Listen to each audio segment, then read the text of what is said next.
All right, now that we've finished up our animation, let's render it as a video.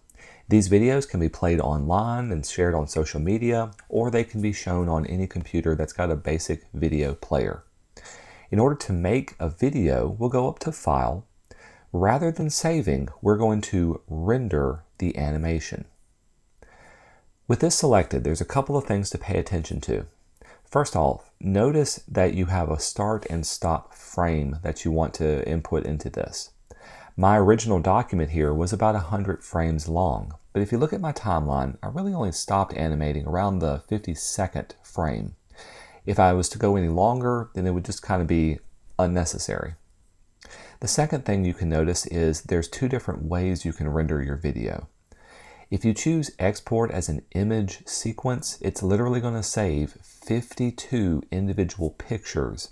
Now, some other software that you may be working with requires an image sequence, but we want to do a video.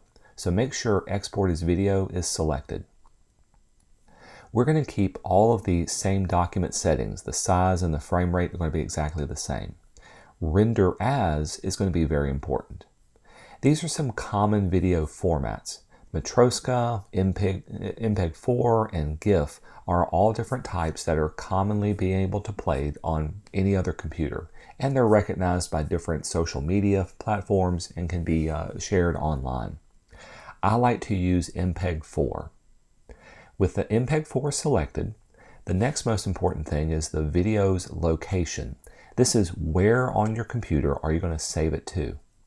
If you click on the little folder, make sure you know where it's at. So in my case, on my desktop, I've got a folder called Animation Camp. So I'll keep that selected. You can give it a name. So this will call Magic Dot. Again, here's the format that we've got selected. And we'll hit Save. And then finally down at the bottom, Krita by itself doesn't make the actual video that we're rendering. Instead, it requires a separate little program called FFmpeg.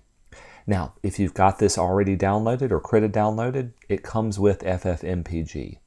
If it doesn't have this located, then we can go online and download it and install it. But since it's actually part of the app that we have, we don't have to change this up at all. We're going to keep that exactly the same.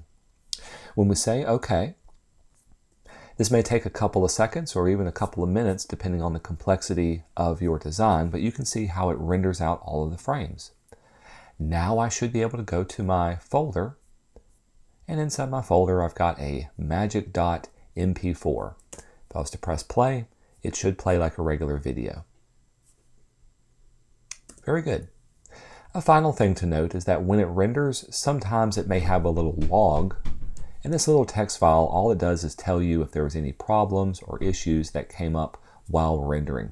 For the most part, you can safely ignore this or even send it to the trash.